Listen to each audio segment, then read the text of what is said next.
Key point 1. Learning time management can transform your life. Each day contains 1,440 minutes. Whether you're a millionaire, unemployed, a student, or anyone else, we all have the same amount of time. We run around oblivious of what we're doing, blissfully unaware that we're wasting precious time. What are you doing with your 1,440 minutes? While working in management, successful entrepreneur Kevin Kruse realized he never had the time to focus on his work. Someone knocked on his door every 5 minutes asking, "Have you got a minute?" In the end, he taped 1440 on his door to remind himself and his colleagues about the value of time. By doing this, he taught himself to use every minute wisely. Maybe that's something you could do as well. Each minute that passes is gone forever. Now is the time to think about how you regularly utilize your time and whether you can spend it better. Do you spend too much time working when you should be spending it with your children? Does it seem like you're constantly occupied with tasks but never have enough time to complete them? Time is an infinite resource that expires the quickest. You can do a lot in just 1 minute. For example, sending a text to someone you care about, drinking a glass of water to rehydrate your body, or watering a plant to save it for one more day before you forget about its existence. The key is how you focus each minute, and successful people understand this concept. Keep this in mind, and you'll learn to find more hours for things that truly matter. Key point 2. Effective time management is all about priorities. Do you know what your main goals are? If not, it's time to lay them out. You need to figure out your MIT, or most important task, to ensure that you work in the right direction. Many agree that reaching a daily MIT contributes to the feeling of contentment and fuels your potential. What can you do today to bring you closer to your overall goal? Being confident in your vision and believing in your chosen path will encourage you to take steps toward it. Kevin Kruse suggests performing your MIT early in the morning. Cognitively speaking, most people operate best at dawn, which is why Kruse recommends booking the early hours. Statistically, the highest productivity falls within the first 2 hours after awakening. We relieve our minds and schedule when we complete the most mind-boggling task early on. Furthermore, it sets an uplifting beat for the rest of the day. Make dedicating mornings to your future your top priority. MIT does not have to be a daunting task that you always put off. Instead, invest the morning hours in something ambitious. For example, if you dream of starting a small business but never have time to plan, waking up at dawn will grant you time for this task and challenge your readiness to sacrifice your sleep for self-realization. Another perk of early hours is the ability to do what you want without anyone distracting you. For business people, the smartest MIT would be something that can help strengthen their company. As a freelancer, consider how to attract more clients, which is difficult amidst the work frenzy. For a student, it's a suitable time to prioritize 1 or 2 challenging classes. However, everyone's time of peak productivity varies. Keep a diary and figure out when you are at your most productive. Fill that time with a focused, demanding job and stick to the new schedule throughout the day. Did you know? Eat That Frog is a time management technique that helps identify the task you don't like or don't want to do so you can get it out of the way first thing in the morning. Key point 3. To-do lists won't eliminate procrastination. Writing to-do lists spawned into our lives a long time ago. These lists can stress you out by reminding you of shelved business but never giving you time to complete it. As a result, the vague promise to do something eventually causes procrastination. Scheduling is a far better technique for managing your time. Setting a time limit to complete the task makes it a plan, not a vague promise. You're not scribbling the thing down to remember and eventually forget about it. Instead, find a suitable time to complete it. But stay realistic and don't cram too much into one day to avoid disappointment. Procrastination is the root cause of stress that we create for ourselves. Procrastination is ridiculously easy these days, thanks to the constant lure of social media. However, it's not about laziness, but a lack of motivation. Kruse suggests the time travel method for avoiding procrastination. It involves battling with your future self, who will definitely watch all the Netflix shows you've saved despite choosing the same movies on repeat. Your future self will likely sabotage your best efforts to plan and get things done. Deep down, you already know it. Being your best self is always simple in the indefinite future when no struggle exists, only the final result. This reasoning is why we never choose effort in the present moment. To launch the spiral backward, you can outsmart your sabotaging future self. For example, get rid of all junk food if you're likely to give in or let your friend shame you for skipping the gym. A few other suggestions are: think about the pain or stress from not doing the tedious task. Visualize bad feelings to find motivation.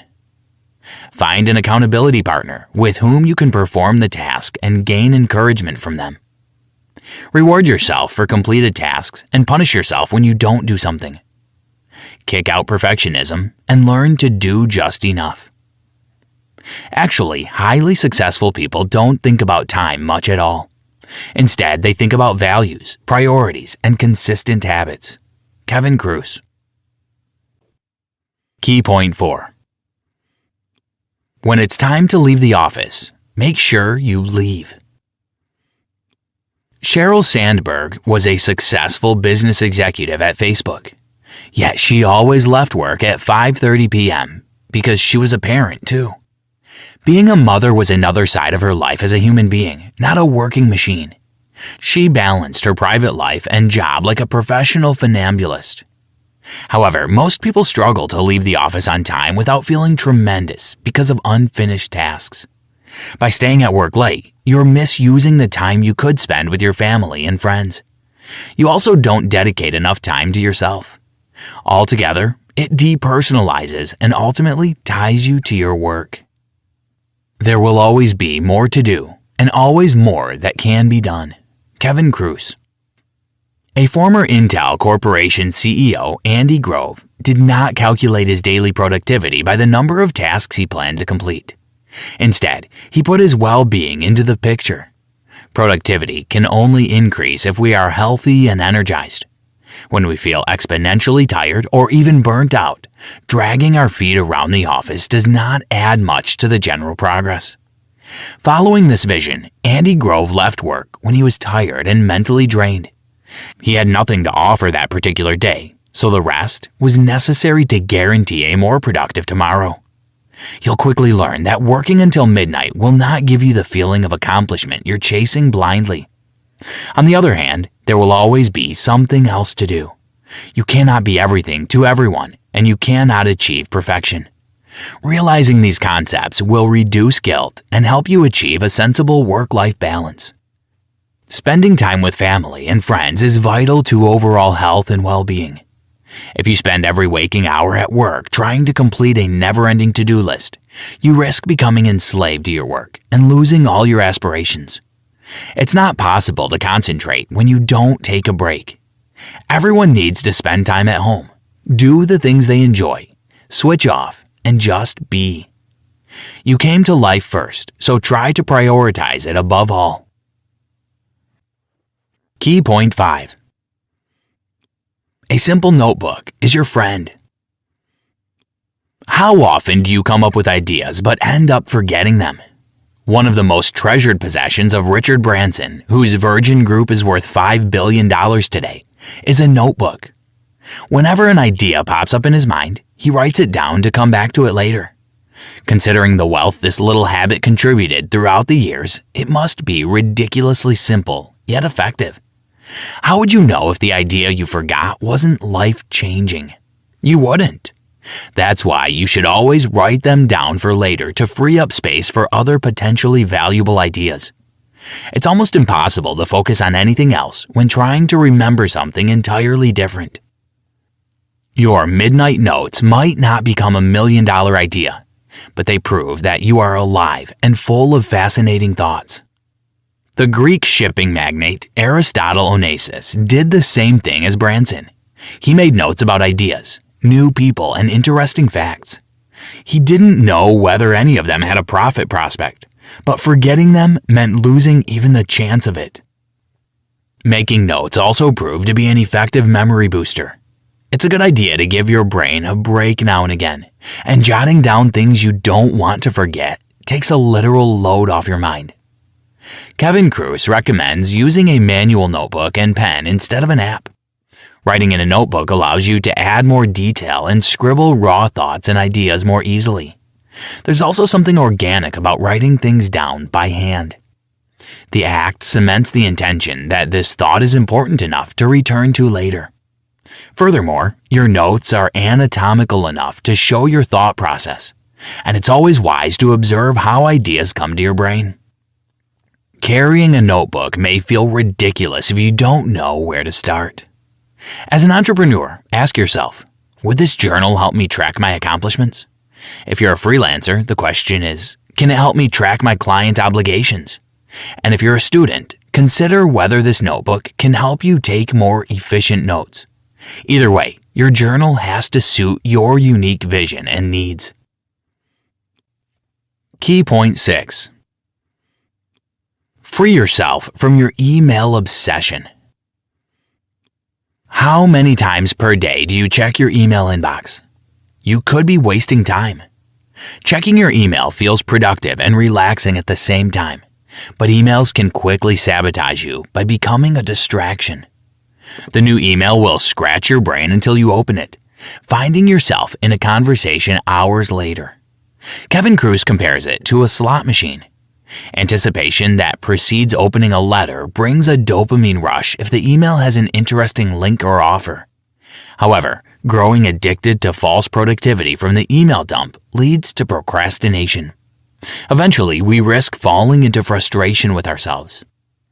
One study revealed that office workers spend almost 3 hours reading and answering messages from their inboxes daily. Suppose our work week is 40 hours straight. That's 13 hours of reading emails. Emails create a false sense of productivity while overlooking our brains with hollow stuff. Kevin Kruse suggests the 3-2-1-0 method to reduce your time on emails. Decide on 3 times, morning, noon, and night, that you're going to check your inbox. From there, set your timer for 21 minutes and clean your inbox. By the end, there should be no letters. Giving yourself limited time for something can be quite interactive. Eventually, you will try challenging your previous speed, deleting all unnecessary letters faster. You can use other ways to treat or prevent email addiction. Turning off your email notifications is similar to going cold turkey on a bad habit. The fear of missing important information may cause stress at first. Recall all the truly urgent emails to ease this feeling. Someone will always inform you either way. Unsubscribing from intrusive newsletters is a good idea too. Be honest, you're not going to read about special offers and discounts from every store you visited. Cleaning your inbox will free your head and leave space for important letters. Finally, filter your emails according to the 4 Ds. Do it, delegate it, defer it, and delete it. Deal with each letter with a corresponding D and slowly clean the email box. When you intentionally focus on the time you spend answering emails, you release time for everything you couldn't complete before. Key point 7. You can say no to that meeting. Nobody loves meetings, and they're often a waste of time. They last for too long, and the discussion gets sidetracked too often. Eventually, the meetings end without ever reaching a final decision. A 2016 survey found that 35% of people consider their weekly work meetings a waste of time.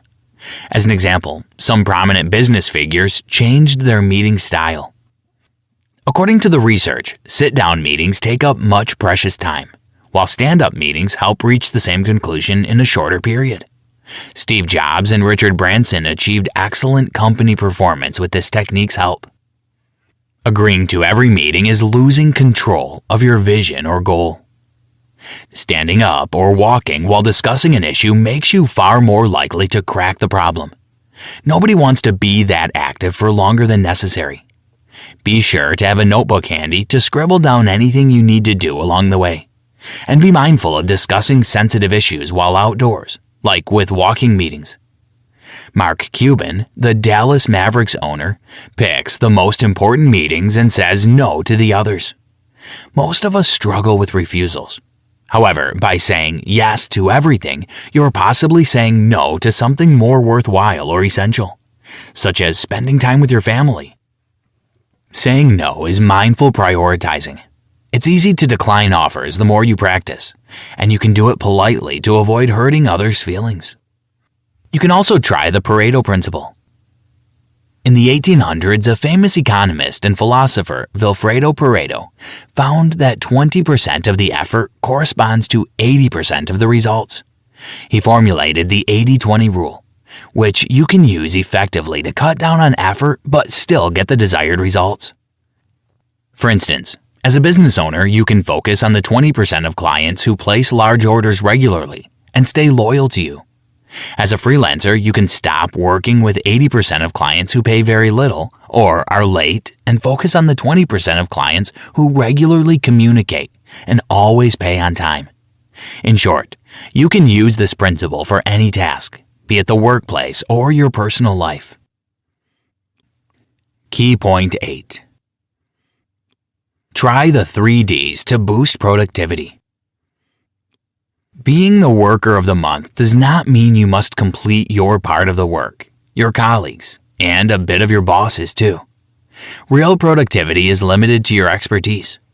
Doing work out of this scope steals the time reserved for urgent things. Therefore, the next time you sit at your work desk at 9 a.m., drop. What processes can function without my attention? Delegate. Who can do it better in a shorter time? Redesign. How can I cut time on one task without affecting the quality? Kruse offers outsourcing tasks you don't have time for. It will let you focus on other areas but still do your job effectively. However, you might have 3 reasons not to outsource. When you enjoy doing this particular task. When you acknowledge the task's value to the extent of doing it yourself. And when delegating is expensive or time-consuming. The successful practice of the 3 Ds requires some brain work from you for the sake of future relief. Start by listing all the urgent work you did the week before. Then, follow the blueprint. 1. Assess the general importance of this task or meeting. Would negative consequences arise if you dropped it? 2. Think of other people that could complete the task. Are you the only one who could perform it successfully? And 3. Think of other ways to achieve the same result, but faster. Cut half the deadline and wonder whether you could finish it within the new limit.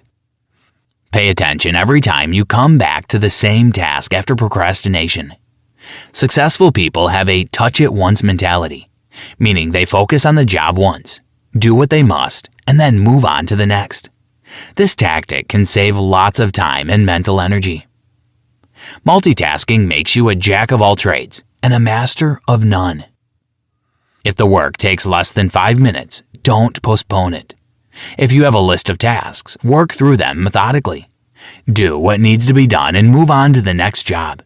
This way, you're managing tasks constantly without going back to them 2, 3, or even more times. Conclusion. We all have the same amount of time every day. What counts is the things you do with it. Understanding how to utilize your time and adopting the right mindset will allow you to achieve far more. At the same time, you'll make time for yourself, your hobbies, and your relationships. Remember, your personal life is meaningful too. Being productive isn't about working every hour sent your way. It's about streamlining and working smarter. Some of the world's big-named entrepreneurs have worked out their secrets and stuck to them daily. It's time for you to learn yours by taking Kruse's advice. Procrastination is a serious issue for most people. However, you can unlock endless amounts of time by learning ways to overcome idling. We should all aspire to have an excellent work-life balance, But it doesn't mean working every hour or avoiding work at all costs. Balance means enjoying life and working in a challenging yet enjoyable sphere. It sounds like a complex blend to achieve, but it's far easier than you may think. What makes your road to success possible is self-discipline and determination to change.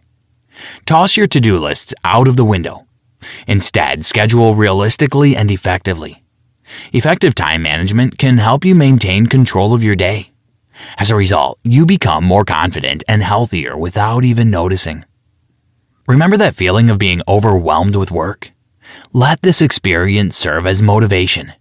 Why don't you start being in control instead? Try this.